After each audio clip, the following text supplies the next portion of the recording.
Now, law can be classified based on different reasons.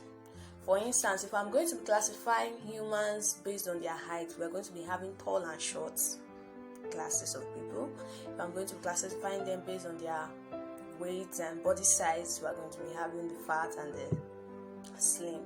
So that doesn't mean that a person that is found in the tall class won't be found in the fat class. You can be tall and fat, you can also be slim and short and stuff like that. So most times these classes of law overlap like that. You can find a law in a particular class and still also find it in another class again. Just know that the classification are based on different content. Now, law can be classified into public and private law. Now, this is based on the kind of people that the law is concerned with. When a law is a public law, it means it is concerned with the public. Now, the public is the society, everybody, not just you as a person, even though you make up the society.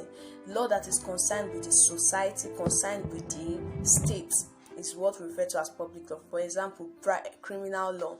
Now, criminal law is concerned with public. It's not just about you. When a person commits murder, the murder is usually not just committed against one person.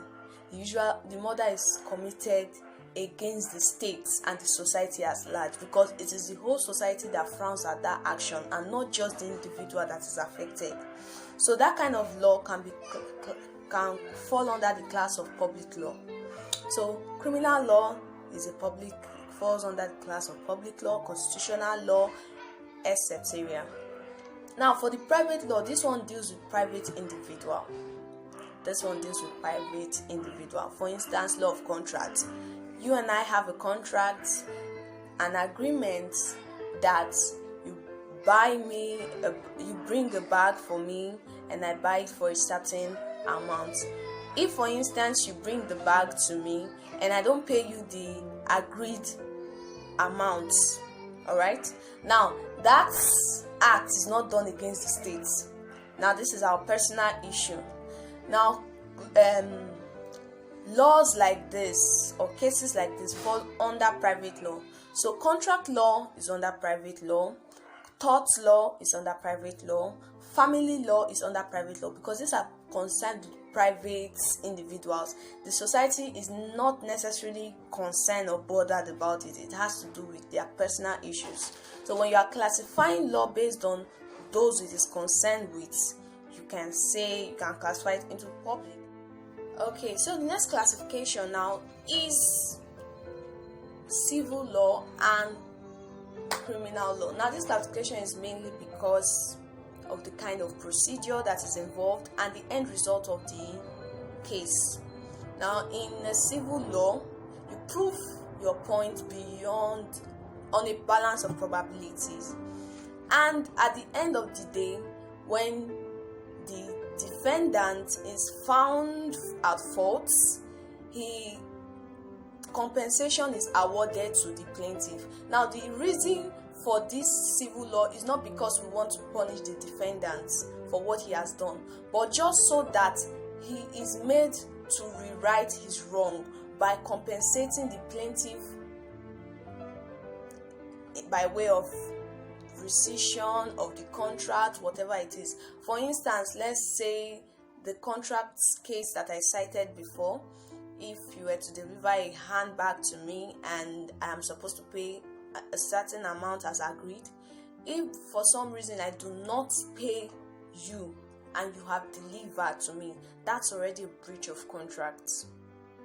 Now, I could sue you to court, and if it is proved on a balance of probability and you are found at fault, compensation can be made by, probably you are made first by the court to pay me that amount which you never wanted to pay.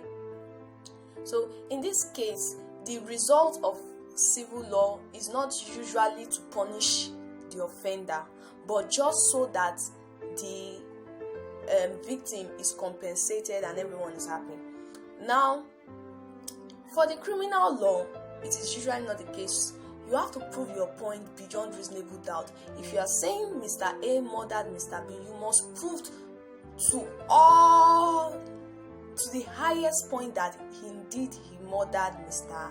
B. If there's any slight doubt, then that case may not be won by the prosecutor. So, aside from proving your case beyond reasonable doubts, the end result of criminal law is to punish the offender. The end result is usually to punish the offender. So criminal law usually defines the crime acts that are considered as criminal. Criminal law states the things that are not wanted in the state or the society, and when you commit these acts, there's a punishment or a sanction that is imposed and backing it. So the end result of a criminal law most time always is to punish the offender. The punishment is the aim of criminal law, while compensation is the aim of civil law. Now, the next class is written and unwritten law. Now, we all know this from high school government. Written law, when a law is written law, are laws that are codified, not the fact that it's written by paper and biro. No.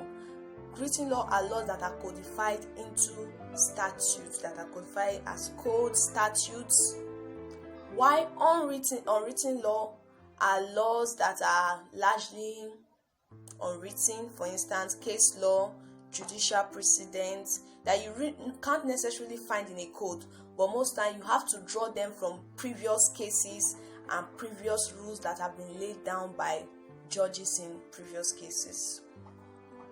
That's the third classification. Now the next one is substantive and procedural. Now, a law can either be substantive or procedural in nature. We have substantive law, procedural law. Now, when substantive law is the real law, like the normal law, body of rules and regulation made by an authorized body, binding on a certain group of people with sanction backing it, that's substantive law. Now, procedural law is the law that tells you how court procedures should go.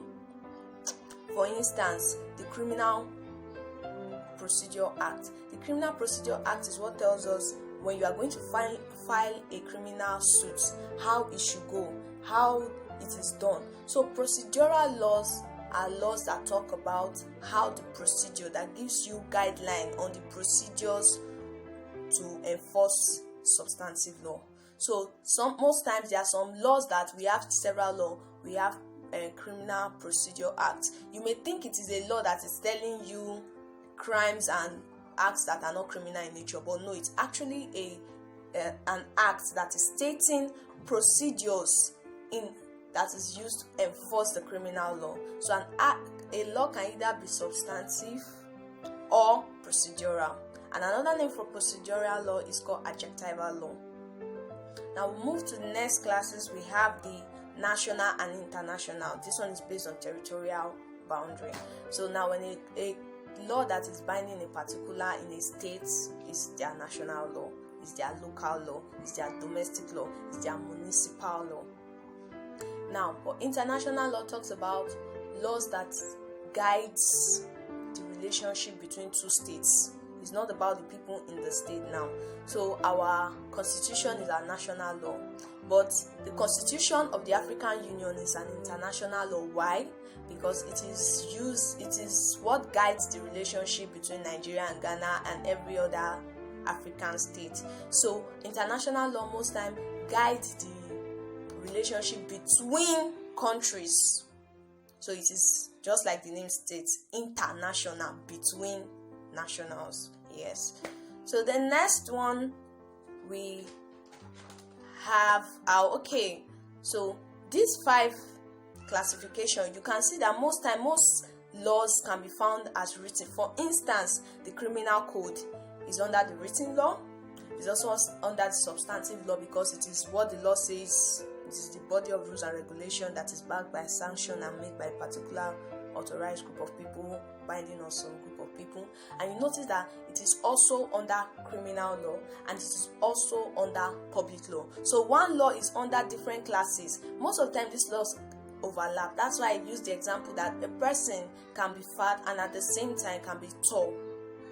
So if we're going to be basing on height, the person will fall under the tall class. And if we're also going to be doing based on body size, the person will fall under the class of those who are fat persons. So most times, don't think that when the laws overlap, you get confused. Just know that there are different reasons or different contexts in which those laws were classified. Some were based on procedure, some were based on people concerned, some were based on how it was written, some were based on the territory, and etc. So guys, once again, I'm still your girl, your baby girl, Inegbedi on Victory Osetafo, and please do hit the subscribe button so you get updates each time I post a new video. And I promise to keep posting videos that will enlighten you, that will help you write in your exams, in your courses. And please do not rely just on a video. While you watch video, go on, do deep research, study more, and I will definitely see you at the top. Thank you.